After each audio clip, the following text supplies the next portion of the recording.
Building better doesn't start with materials, and it's not just about materials. It starts with understanding the building. This series is about how we approach the retrofit and refurbishment of traditional buildings. It's about how we care, protect, and look after our traditional buildings, not just for this generation, but for the future.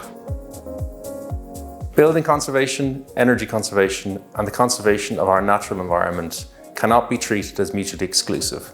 We can achieve all three things together, and we must.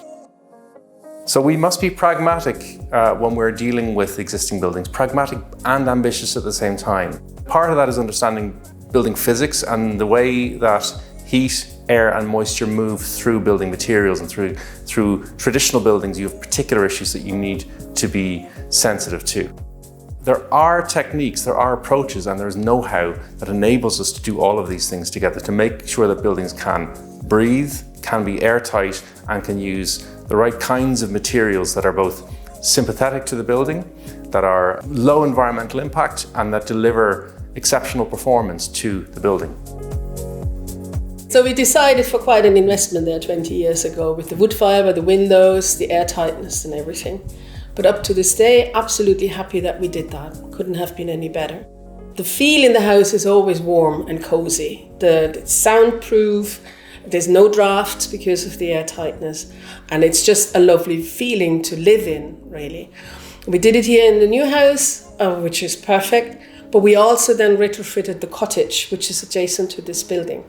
That's where we started off living here nearly 30 years ago, and we lived in there with the two babies, cold feet and drafts. And we had enough of that. So that's what we wanted to achieve, that in the new house, we would be warm and cozy. So also during the retrofit, we used wood fibre and airtightness in the cottage, and that made a huge difference. And really happy until this day to live here. Building better for me is understanding how the building works, especially when it comes to breathability. A lot of older buildings, they weren't designed to be sealed up. They were built purposely to allow the moisture to run through the structure of the wall rather than trapping the moisture in the wall. On site, we have to make decisions that suit the building. This might mean using products like lime or diathanite for breathability of the walls, but all in all, it's important that the building functions correctly. Looking back at what we did, we would do it all over again, every little bit of it. So happy that we did it, and so happy with all the materials that we used. And it was actually fun doing it.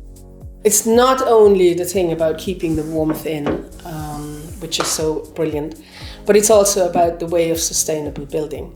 So the building that we leave behind, though it has concrete in it, at least with all the walls, the wooden windows, we have reduced our footprint as well. So that's a happy thought as well. Ultimately, building better is about working with the building rather than against it. If you respect the way it's built and use the correct materials, you will have a better and healthier building. Building better, for me, in the context of traditional buildings, is about respecting the needs of a traditional building and applying our depth of understanding of building physics so that we apply the right kinds of measures that we're as ambitious as possible to make these buildings as low energy and comfortable and healthy as possible, and at the same time respect their conservation value. And we can do it, and we must do it.